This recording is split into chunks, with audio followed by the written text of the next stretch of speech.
Hey guys, praise the lord. आपका स्वागत है एक नए वीडियो में। आज मैं आपके लिए लेकर आई हूँ एक 1 ईयर बाइबल रीडिंग कैलेंडर। अगर आप अपनी बाइबल को रोज़ नहीं पढ़ पाते हैं और आप कभी भी अपनी बाइबल कंप्लीट नहीं कर पाए हैं तो ये वीडियो आपके लिए है। इसमें ओल्ड टेस्टामेंट और न्यू टेस्टामेंट के सभी चैप्टर्स को इस तरह से लिया गया है कि आप 1 ईयर में अपनी पूरी बाइबल कंप्लीट कर पाएंगे। ये ऑडियो फॉर्मेट है, इसके साथ आप अपनी बाइबल को ओपन करके रीड कर सकते हैं। डे 1 से लेकर डे 365 तक के सभी चैप्टर्स मैं आपके लिए लेकर आई हूँ।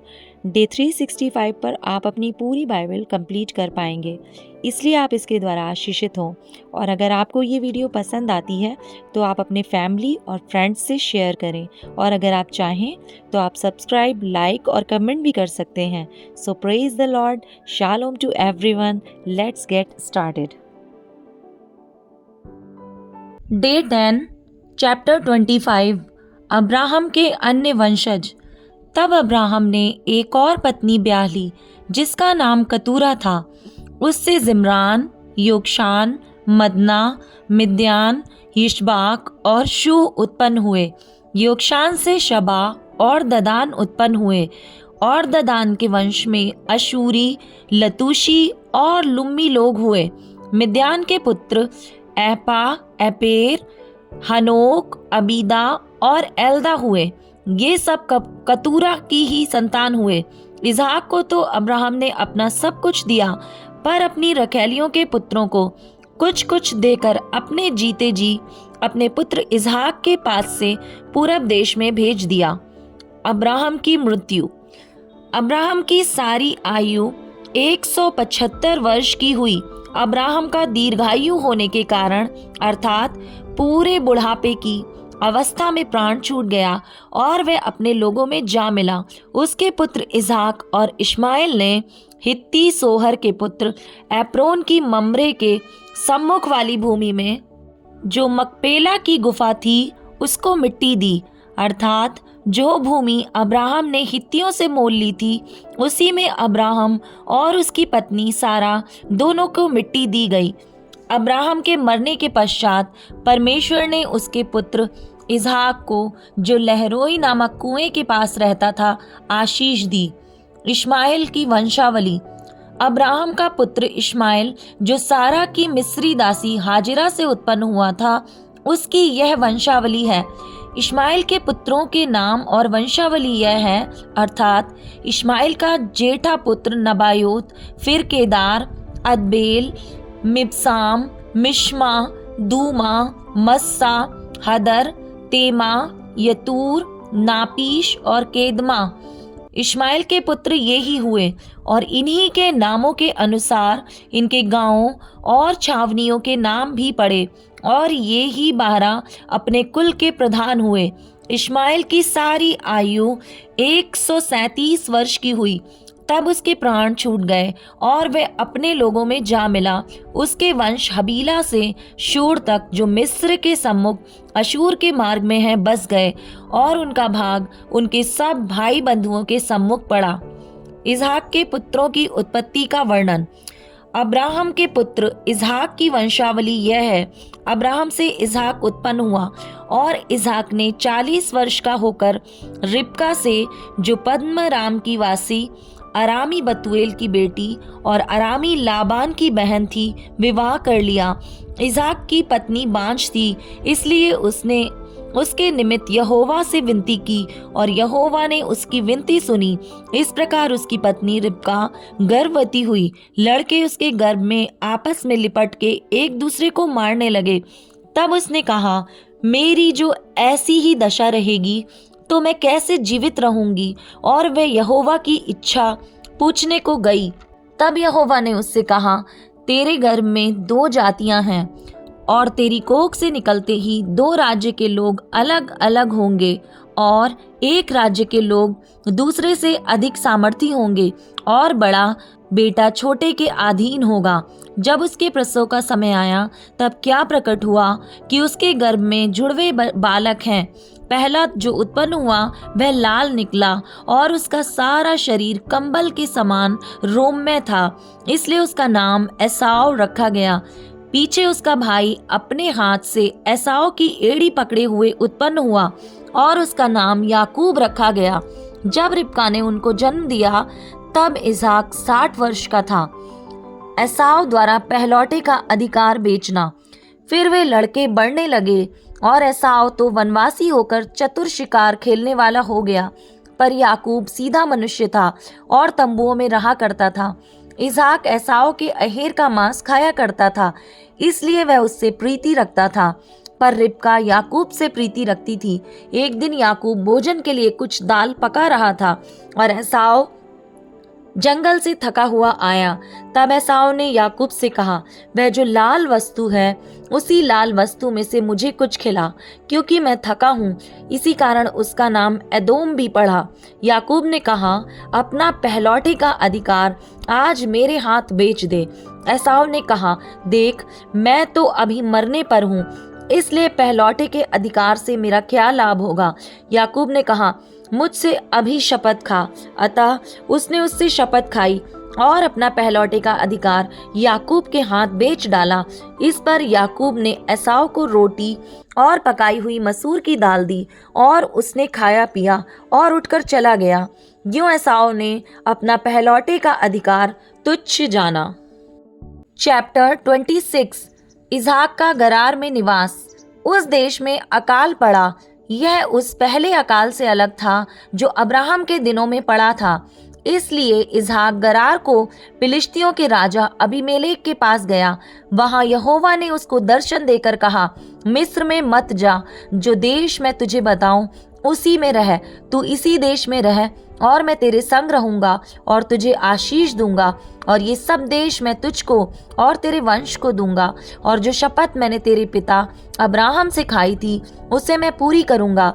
मैं तेरे वंश को आकाश के तारागण के समान करूंगा, और मैं तेरे वंश को ये सब देश दूंगा, और पृथ्वी की सारी जातियां तेरे वंश के कारण अपने को धन्य मानेंगी, क्योंकि अब्राहम ने मेरी मानी और जो मैंने उसे सौंपा था उसको और मेरी आज्ञाओं, विधियों और व्यवस्था का पालन किया। इसलिए इसहाक गरार में रह गया। जब उस स्थान के लोगों ने उसकी पत्नी के विषय में पूछा, तब उसने यह सोचकर कि यदि मैं उसको अपनी पत्नी कहूँ तो यहाँ के लोग रिबका के कारण, जो परम सुंदरी है, मुझको मार डालेंगे, उत्तर दिया, वह तो मेरी बहन है। जब उसको वहां रहते बहुत दिन बीत गए, तब एक दिन फिलिश्तियों के राजा अबीमेलेक ने खिड़की में से झांक के क्या देखा कि इसहाक अपनी पत्नी रिबका के साथ क्रीड़ा कर रहा है। तब अबीमेलेक ने इसहाक को बुलवा कर कहा, वह तो निश्चय तेरी पत्नी है, फिर तूने क्यों उसको अपनी बहन कहा? इसहाक ने उत्तर दिया, मैंने सोचा था कि ऐसा ना हो कि उसके कारण मेरी मृत्यु हो। अबीमेलेक ने कहा, तूने हमसे यह क्या किया? ऐसे तो प्रजा में से कोई तेरी पत्नी के साथ सहज से कुकर्म कर सकता और तू हमको पाप में फंसाता। इसलिए अबीमेलेक ने अपनी सारी प्रजा को आज्ञा दी, जो कोई उस पुरुष को या उस स्त्री को छुएगा वह निश्चय मार डाला जाएगा। फिर इसहाक ने उस देश में जोता बोया और उसी वर्ष में 100 गुना फल पाया, और यहोवा ने उसको आशीष दी और वह बढ़ा और उसकी उन्नति होती चली गई, यहाँ तक कि वह अति महान पुरुष हो गया। जब उसके भेड़ बकरी, गाय बैल और बहुत से दास दासियां हुई, तब फिलिश्ती उससे डाह करने लगे। इसलिए जितने कुओं को उसके पिता अब्राहम के दासों ने अब्राहम के जीते जी खोदा था, उनको फिलिश्तियों ने मिट्टी से भर दिया। तब अबीमेलेक ने इसहाक से कहा, हमारे पास से चला जा, क्योंकि तू हमसे बहुत सामर्थी हो गया है।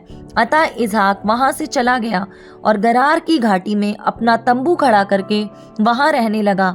तब जो कुएं उसके पिता अब्राहम के दिनों में खोदे गए थे और अब्राहम के मरने के बाद फिलिश्तियों ने भर दिए थे, उनको इसहाक ने फिर से खुदवाया और उनके वे ही नाम रखे जो उसके पिता ने रखे थे।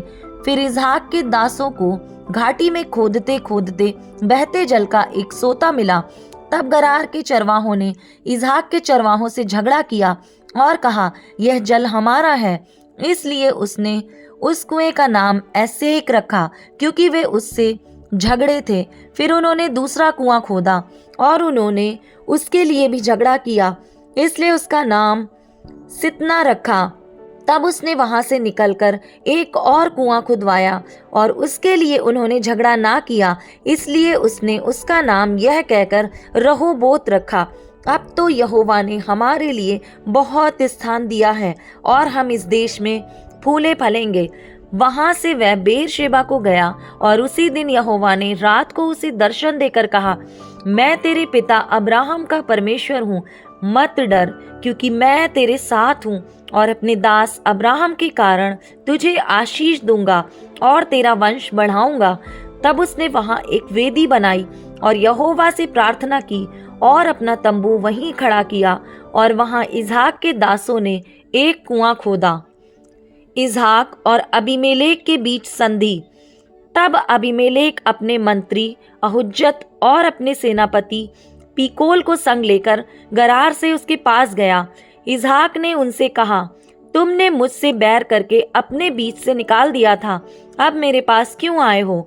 उन्होंने कहा, हमने तो प्रत्यक्ष देखा है कि यहोवा तेरे साथ रहता है, इसलिए हमने सोचा कि तू तो यहोवा की ओर से धन्य है।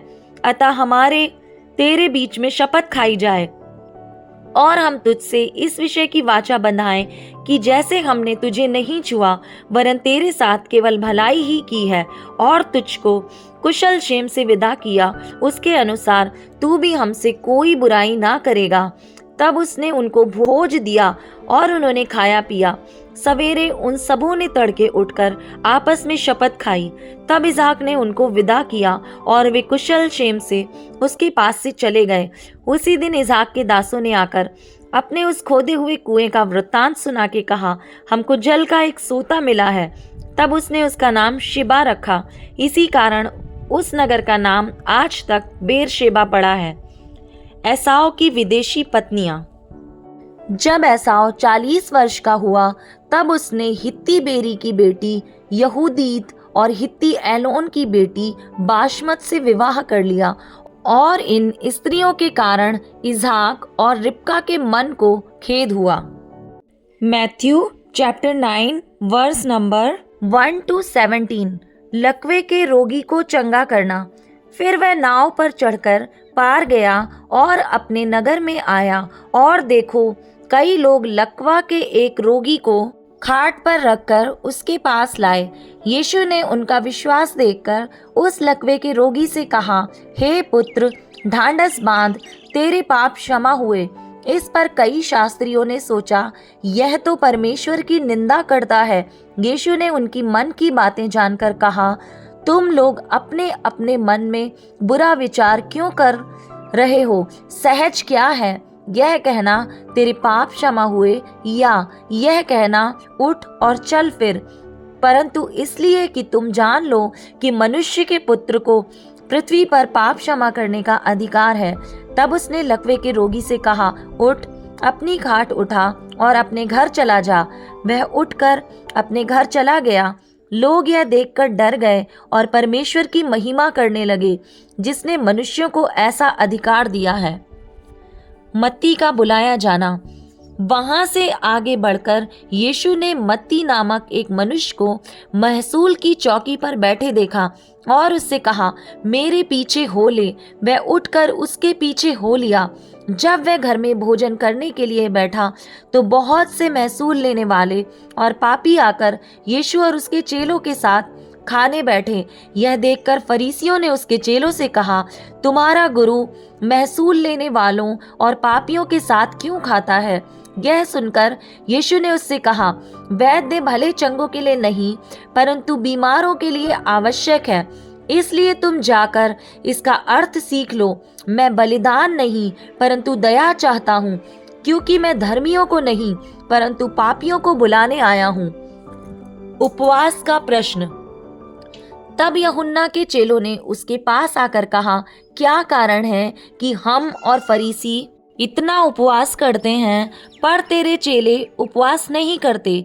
यीशु ने उनसे कहा, क्या बराती जब तक दूल्हा उनके साथ है शोक कर सकते हैं? पर वे दिन आएंगे जब दूल्हा उनसे अलग किया जाएगा, उस समय वे उपवास करेंगे।